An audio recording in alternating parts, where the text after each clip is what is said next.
If you're a B2B business, a B2B tech company, or a B2B marketer, you're in the right place. Coming to you from Studio 26, this is the Interesting B2B Marketers Podcast, bringing you interesting contemporary takes, industry tips, guest interviews, and true stories from B2B marketers in the trenches. Now, here's your host, Steve Goldhaber. Hey everybody, it's Steve. Welcome back to Studio 26 and Interesting B2B Marketers. Happy to have Nate on the show today. Nate, welcome. Thanks, Steve. It's good to be here. I'm glad you classify me as interesting. That's right. What we don't know, though, is each guest who comes on, there'll be an audience poll of, is this person interesting or not? So it's an audience engagement feature that I'm trying out. I love it. Everyone is interesting. And I've actually had many people who I've worked with over the years who are fascinating, yet they are so firm when they say, I'm not interesting. And I'm like, what are you talking about? You're really interesting. Anyway, give the audience a quick 60-second overview of who you are. Yeah. So my name's Nate. I'm a marketer, like a true blue through and through marketer. I love marketing. My career, I'll just do a quick career recap of some of the interesting points in my career. I was a communications grad in college, started out, my first job out of college was working at an agency. Then I moved to a software company. Then I moved to a restaurant company managing social media. This was like right at the boom when Facebook was getting launched to colleges early on and Twitter had just come out. And I loved the relationship aspect and the community that was starting to get formed in the early days of social media. And so a lot of my early career focused around how to utilize that in a business setting for these different businesses. And then in my late 20s, I had this crazy idea where I was dating a lot and my relationships weren't, I guess if we wanted to use a sales analogy, I was getting a lot of leads, but I wasn't closing any deals. Couldn't close. All right. I like that analogy. And I wanted to figure out why were my relationships not progressing the way I wanted them to? And so I ended up quitting my job, raising a bunch of money to go on a cross-country road trip and interview couples and relationship experts to figure out what they were doing right that I was not doing. And then that turned into me starting a subscription box business where I sent a date in a box to couples once a month. And then I sold that business and then moved back to the B2B world and worked for a company called Workfront for a while where I stood up their community and their user group program. And now I'm working at a company called Closed, and we perform win-loss analysis, which is exactly what I did on this road trip. I went out and studied why some couples succeed and other couples fail. Now I'm doing the same thing and essentially for businesses, why they succeed and why they fail. That's interesting. We could have collaborated on this years ago, and here's why. So years ago, on the side, on weekends, I was a wedding photographer. I started doing this by accident. So it was like a wedding for a friend. They asked for oh, who's your photographer? She's like, he's not a photographer, he's just a friend. And that just snowballed. And what's interesting is, I'm bringing it back to win-loss in a second here, is over the years, I've followed these couples and some have gotten divorced. Yep. And it's fascinating to try to pick up on the trends. I mean, I was just there for a day or maybe an engagement session, but there's all these parallels between relationships and marketing. Oh, for sure. Yeah. And I'm sure there were weddings that you attended where you knew. You're like, I give this a couple 3 years tops.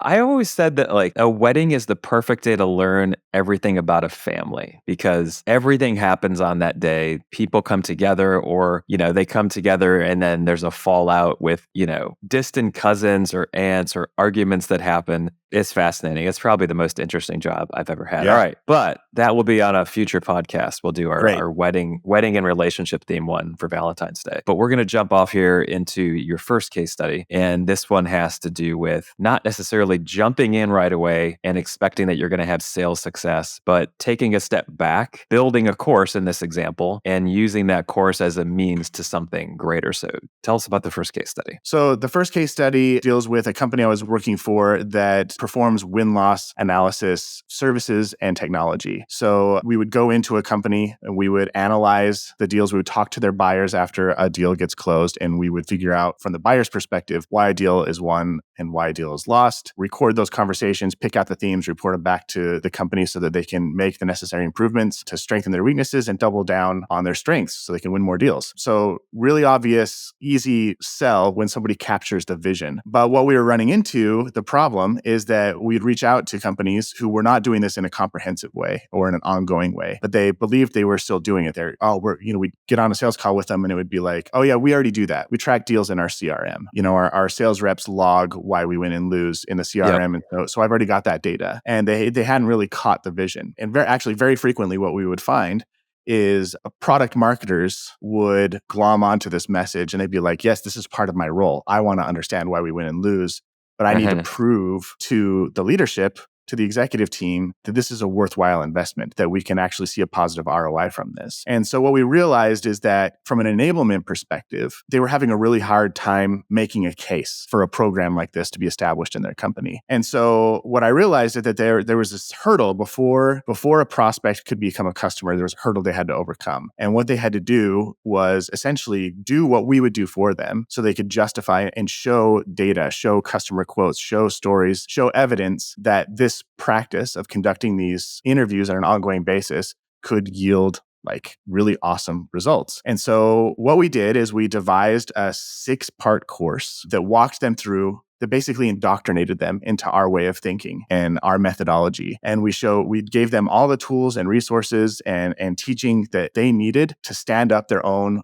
internal win-loss program and basically pick a project, pick something they wanted to investigate in their business to understand better and go out and interview their customers and then report their findings to the leadership. And what we have found was repeatedly over and over, we had customers come through our pipeline that said, hey, the reason I'm here is because over the last 6 months, I've been doing your 6-part course. Yep. I just did a readout to my leadership team, and it was so much better and more detailed and more impactful than just pulling a CRM report that they're like, how do we do this more? How do we do this better? And the natural transition was, well, there's a provider that can help us do this. Yeah. So interesting. Yeah. So this course essentially was like how this came to be. We thought about like, what's the step a company or the problem a company needs to solve before they can actually sign on the dotted line and become a customer. Yeah. So tell me, was it branded using this company's name or was it just a neutral third-party brand? No, it was branded using our name. The way we launched it was we did a weekly live YouTube/LinkedIn event, and we literally just live streamed the course. And then I took the recordings and put them into an LMS where they can be accessed in perpetuity. But it was definitely like, it was free, it was accessible to everybody, but it was a way to establish ourselves as thought leaders and a way to kind of offer value before asking for something from our buyers. I think that's great. I mean, it builds on the insight that's been going on for, 15 years, which is no one wants to talk to salespeople. So the fact that you just kind of say, here are our cards, we're showing you everything. I think it's a super smart marketing strategy, and one that, like, that's the true job of marketing, right? The salesperson may be saying, why are you doing that? You're slowing things down. But ultimately, that's what the buyer needs. And if the buyer needs a couple months, what I've also experienced when I've done similar things for my own business or clients is that when that type of marketing works, they are ready to buy. Like, you are not selling. They are clearly buying because they've got religion and they're just like, we have to work together. So it's fun getting new clients that way because it's a total role reversal from someone who is the traditional style of sales, which is essentially you're interrupting them somehow, getting their attention and then focusing them and saying, I want you to think this way and do this now. But I'm assuming that was your experience, right? Like, you've got people who are just raising their hands. Yeah, people who are really excited. People who had wanted to do this for a really long time. People who knew this was part of their job role. People who saw the benefits that a program like this could have across the entire company, not just the sales team. And they were just aching to get it launched and just didn't have the direction, didn't have the resources. One of the beautiful things about doing this course is we did get to like indoctrinate people into our methodology, but additionally, it showed what a heavy lift it is to do something like this. And it kind of demonstrated the sunk costs involved in running a program like this internally and the value of having an external third party who has technology to support and teams who specialize in certain things, and how basically having a third party do it would enable the internal employee to facilitate change instead of like transcribe interviews and set appointments all day and do a lot of the more menial tasks that get automated on our end. Yeah. When you came up with the idea or someone on your team who did, like, what was the reaction by senior management? They embrace it or were they skeptical at first? I definitely had to pitch it in a way that played to their interests. And one of the things was really at the top of mind for our leadership was wanting to focus more on thought leadership content. At the time, industry still is just emerging. I don't think they're a lot of B2B companies have really thought about having a third party perform win-loss analysis services or even know that a technology exists to help facilitate that. So we're still in the early adoption phase. And their focus was, how do we educate our audience and show that we are the best, that we are the thought leaders in this industry? And so I positioned it as like, hey, we're going to do these educational videos, and then was able to kind of tack on the bonus of we can turn this into a course that we promote to our prospects down the road. Yep. Awesome. All right, let's do this. Let's jump into case study number 2. Great. This one's all about community management. But what I like about this case study that you're going to share is it's not just doing community for the sake of community because everyone's doing it. We have to have a community. It's actually connected to a business problem. So take it away. Case study number 2. Yeah. So at the time, I was working at another tech company. They are a really complex, high-level project management software. So big companies that were running massive month or year-long projects that were really had lots of deadlines and moving parts would use this technology to help them meet deadlines and stay on task. And as our business grew, we noticed that our customers, especially our power users, were desperate to connect with each other. They felt very siloed. They would call the support line and just immediately say, look, patch me up to the top guy.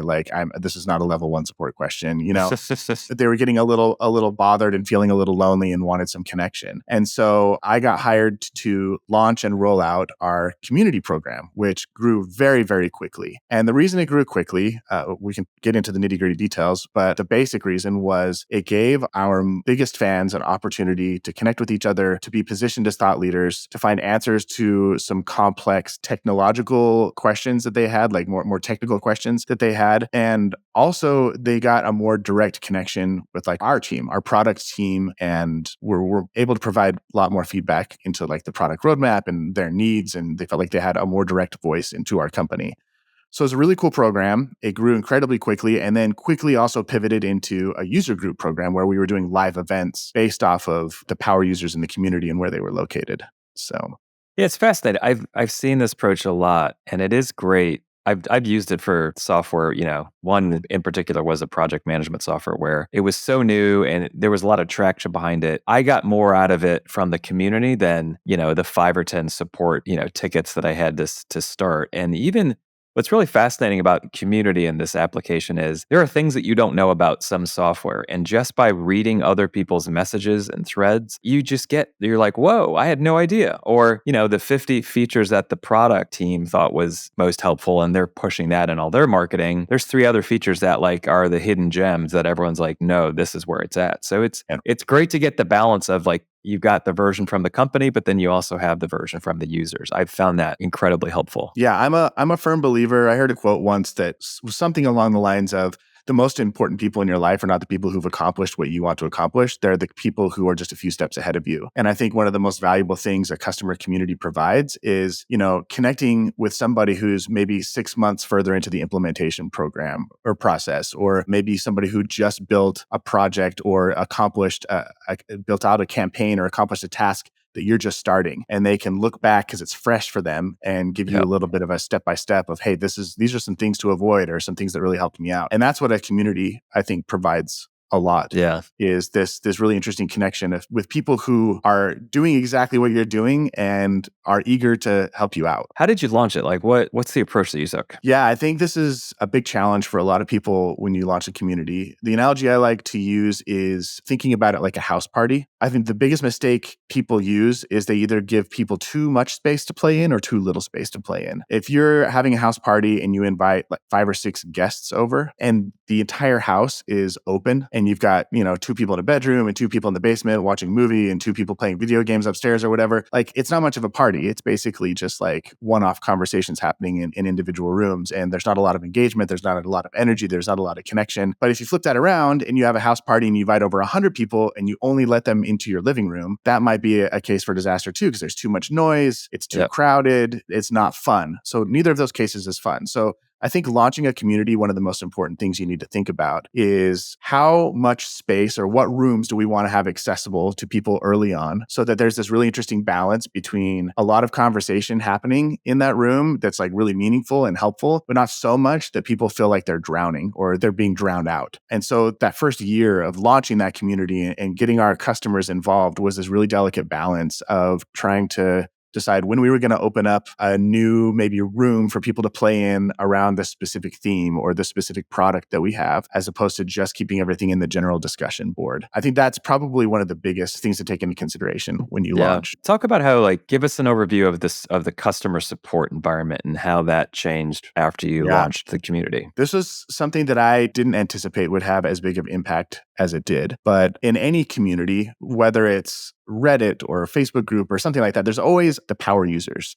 There's the people who this is their tribe. They love participating in the community. They love adding value. And I don't think I realized how much the power users in our community would impact our business. And what we noticed was that a lot of our customers, especially our newer customers, were turning to the community for some support and guidance and mentorship. And they were getting responses to their questions more quickly than they would if they reached out to our customer support team. And our customer support team was starting to notice like a drop in calls and emails and requests, because our customers were actually helping our power users in our community were helping our customers more quickly and more effectively than our support team was. And so that was a really cool use case, a cool perk of rolling out that community.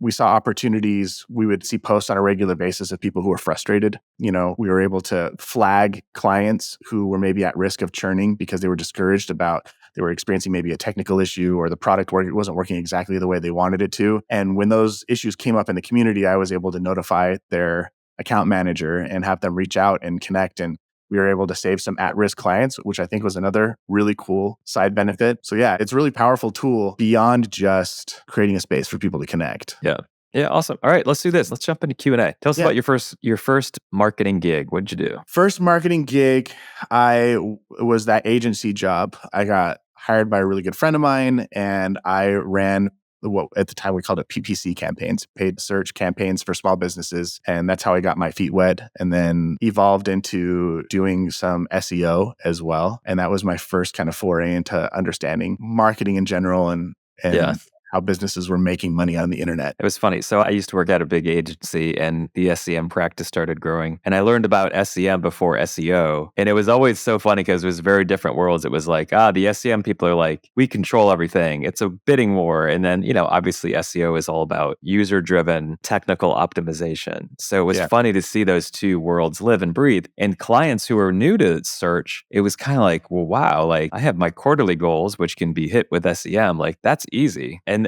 for years, everyone was like, I'm just going to do the SEM route, not do the optimization. And then now it's matured enough where it's like, no, you have an SEO game that should be strong and you supplement it with paid social. So that was funny to see. Totally. All right. I'm going to have you jump into the story. You alluded to this when we did the intro, but take us to the day that you quit your job to set off on the journey of finding your own win-loss analysis that you went to discover. Yeah. So I grew up in a family that was very family-centric, and always from an early age knew I wanted to grow up and get married one day and have my own family. And I dated a lot in my 20s, so I had a lot of opportunities. My pipeline was great. And the older I got, I kind of got to this point where I'm like, I'm kind of getting ready to settle down. I'd like to commit to somebody. And all of my relationships would kind of progress to a certain point and then fall apart. So I was never able to close a deal and like find somebody I wanted to spend the rest of my life with. So I started to get frustrated, and I thought, how do I solve this problem? Because the way I label it, I was becoming a good luck Chuck. More than once it happened where I'd break up with a girl, and then the next guy she dated, she'd marry. And I'm started to think, well, obviously it's not them.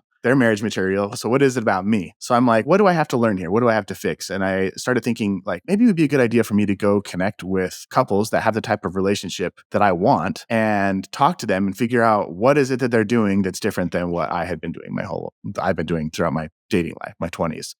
So this came on the heels of a particularly rough breakup. I was really discouraged. It was right around the time that I think one of my younger brothers had just gotten engaged. And I was like, they're even beating me on the timeline here. And I was like, you know what? I got to figure this out. I've had this idea for a while. So I quit my job. My friend Melissa had a similar idea. We connected with each other, and we decided we're going to raise a Kickstarter, and we're going to go on this cross-country tour and talk to as many couples as we can and try and figure this out. And it was a life-changing experience for me. And I came home with a big time education and knowledge about how relationships work. And more than anything, it fueled my marketing brain because, early on in my career, I did the SEO and paid SEM stuff.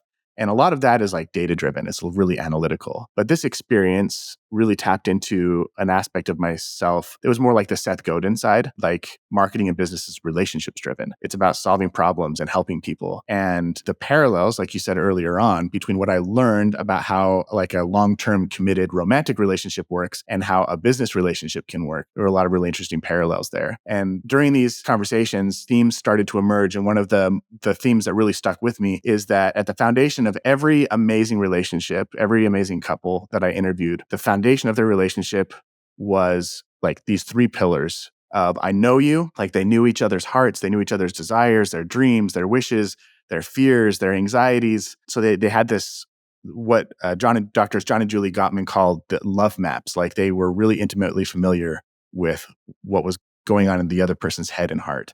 So I know you is one pillar. I like you. So you have affinity towards each other. You know, you light up when your partner walks into the room. You're excited to spend time together. You have inside jokes. You laugh. You connect. You have like a lot of physical intimacy. And there's just like a lot of enjoyment there. And then the last one is I trust you. I have your back. I can count on you. You know, you're not going to take advantage of me. You're not going to betray my trust. You're going to be the person who contributes positive things to my life. And I can rely on that happening. And I saw that happen in romantic relationships and then realized that in the business world, those three things are also, those are the things that make people eager to do business with you. You know, they know you and they feel like you know them, maybe better than they know themselves. They like you. You know, they enjoy talking with you or consuming your content or thinking about the world the way that you think about it. And they trust you and you trust them. You know, there's those three mutual pillars. And so now as a head of content is my role, like my life revolves around trying to form relationships based on those three pillars with our prospects. Yep. It's really, I mean, this is probably the most interesting story of guests on the podcast who totally just took a break and then came back to marketing. So my next question has to do with, you took this time off, you did this deep dive into understanding relationships and love. You then jumped back into your marketing role. Was it an easy transition back into marketing? And to this day, do you still reference all those learnings when you were, I guess, as they say, in the field doing research? Yeah, super easy to jump back into the marketing role, especially in the role that I'm in right now, because that trip that I did turned me into a master of content. You know, I recorded all those interviews that I conducted and learned to host and produce a good podcast, which is something that I do now. Learning to ask really good questions, as you know, Steve, is like, it's a skill. It requires a lot of effort. And the person who asks the best questions oftentimes gets the best answers, which makes a really good marketer. If knowing your buyers, knowing your customers is like a key part of being a good marketer, if you're a good question asker, you're going to be a good marketer. Becoming a good storyteller has been a part of that. And then just understanding that those fundamental principles of relationship building and offering value, like those basic principles that I learned on that journey, I think have made me a better marketer. And it's how I think about marketing now. I actually prioritize the relationship stuff over the technical stuff at this point. Yeah, that makes sense. I think the emphasis on asking great questions, it's such a deep insight. And, you know, I wrote a book years ago, but before I wrote the book, it was actually a blog post that inspired the book. And the blog post was about the role of the chief marketing officer. And it was all about, you know, as a chief marketing officer, you cannot solve anything. And you can't say, here team, I've solved it. Now go implement it. And the blog post was all about, you have to be able to frame a question that is a really interesting, juicy question that gets people really thinking about it. And, you know, you could spend hours just getting to a really productive question to then brief a team on and say, here's the question that we have to answer. What do you think? And even in just writing content, whether it's a great headline or a great opening paragraph, the ability to ask a question that just stops the reader. Because the beautiful thing about a question is, like when someone says, what's your favorite color? You can't help. Your brain starts to, the wheels spin and you have to answer the question, right? But if someone just says, oh, my favorite color is blue, you may not think about your own favorite color. So it's psychological warfare for content marketers. That's the headline for the podcast today is the ability to ask great questions. And I think even more than great initial questions, it's great follow-up questions. Yeah. You know, you might get an answer like my favorite color is blue, but the next couple of questions you ask after that could really unearth some interesting insights. You know, why? Well, do you remember when? you decided that was your favorite color. Like, Yeah. I know it's a simple example, but like just you asking that question, I thought through my head, like what the answer would be that I would give. And I think the more wise you ask and the more open-ended questions you ask after you get an answer, the more understanding you get for your buyers. Yeah. The 5 whys is something I've written about in I love the 5 whys. in my book. And it's started in a manufacturing environment, but I love that approach of just continually asking why, until finally you're beat down. And then something just pops out of like, well, the reason why that's always been that way is because of this.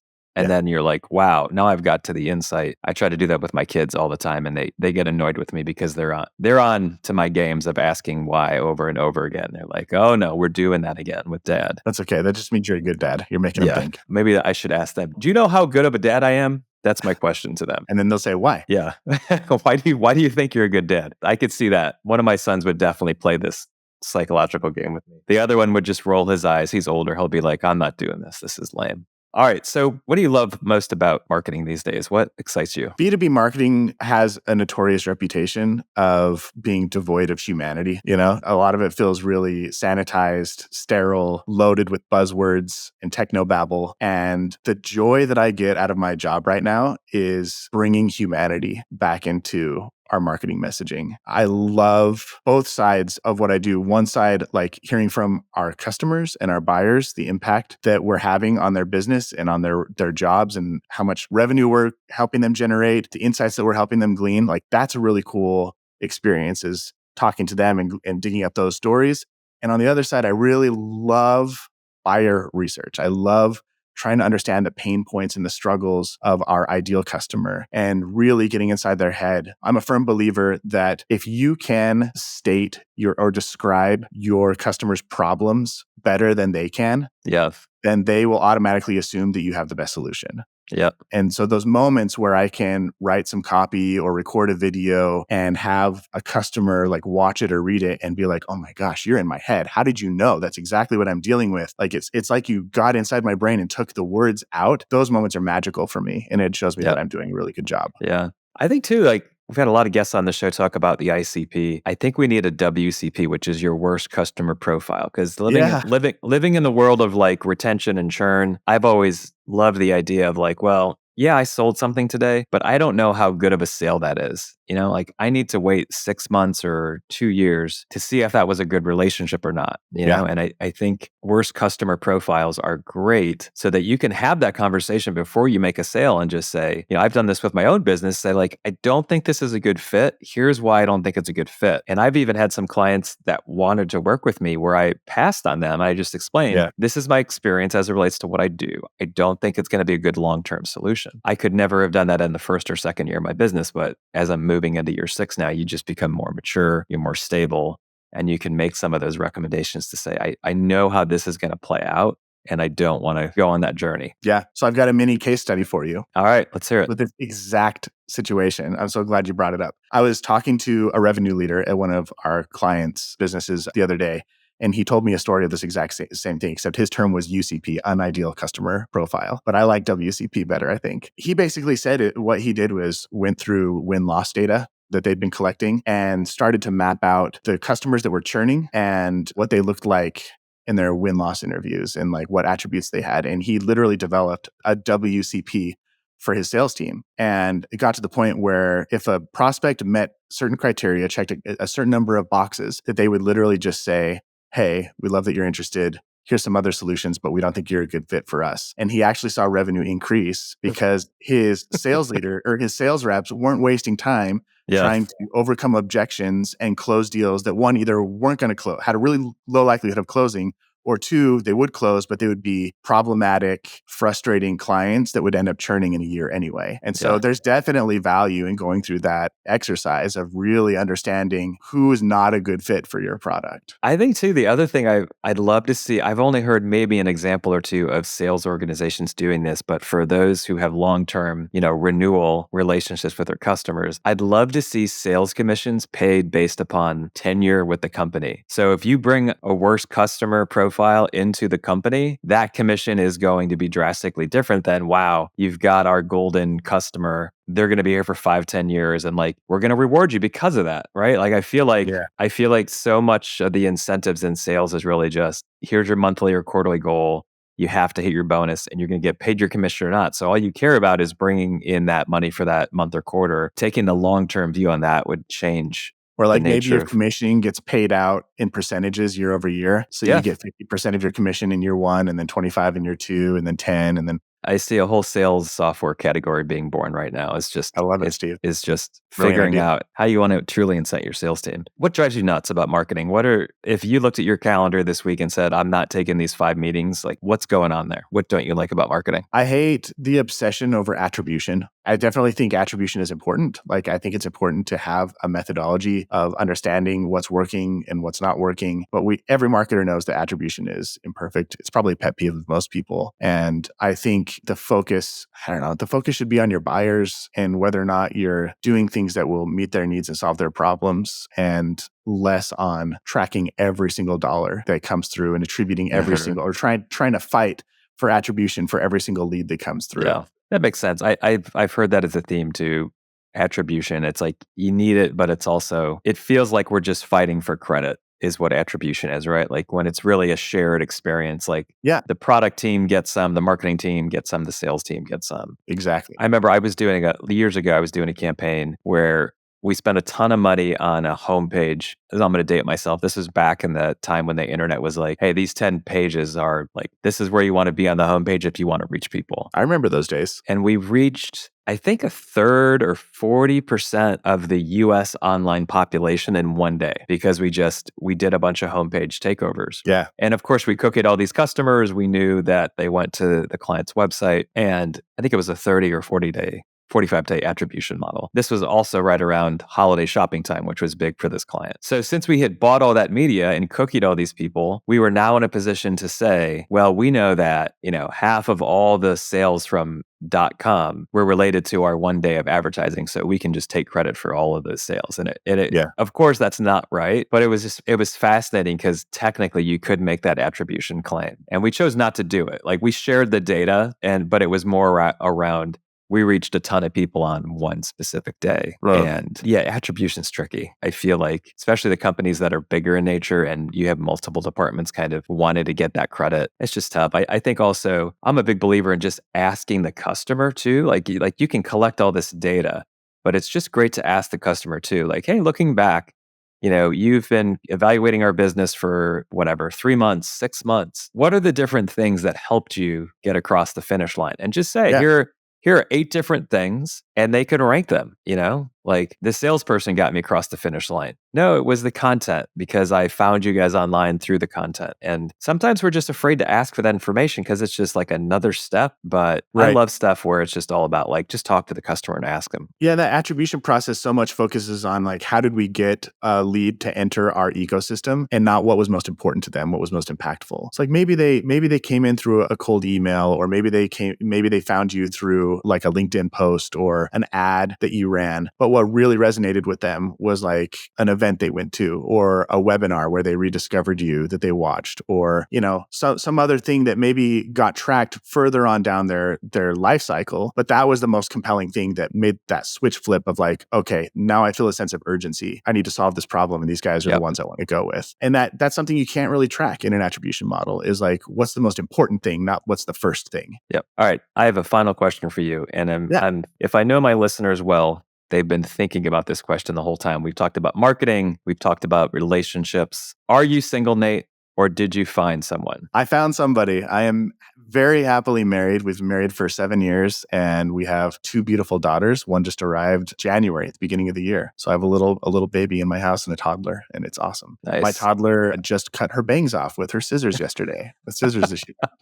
So I'm in the middle of that phase of life right now. That's awesome. I look at memories in social media, and it's so funny because my son did the same thing, my older one. And there's a great 3-month span of him having just the shortest front hair ever. Yep. And it's just, it's one of those things as a parent. When it happens, you're like, oh my God, what's going on? And then those are the things later on you realize like that's what you cherish about the memories of your kids is all the bad stuff. That's exactly the conversation I had with my wife yesterday. She sent me a picture of the bangs in her hand and it said, I'm such a bad mom. And I'm like, every parent goes through this exact scenario at some point. You're normal. And then I Googled toddler, like cuts own hair and did an image search and sent her like 25 pictures of toddlers with really bad haircuts. And I think she felt a little bit better. So I think you're right. We enjoy those crazy times. All right. Well, Nate, I enjoyed getting to know you and about your experiences. Thank you for coming on the show. And thank you to all the listeners. Make sure to like and subscribe, as they say. And if you found us in one channel, you can subscribe in the other, meaning we're on Spotify, we're on Apple. You can also go to the 26characters.com website. We catalog all of our podcasts on there. So once again, Nate, thank you. And we'll catch you next time on Interesting B2B Marketers. Take care. Thanks for tuning in to the Interesting B2B Marketers podcast. Be sure to subscribe wherever you heard this podcast so you never miss an episode. If you found value in today's episode, please help grow the podcast by sharing with others and leaving a review. We'll see you next time.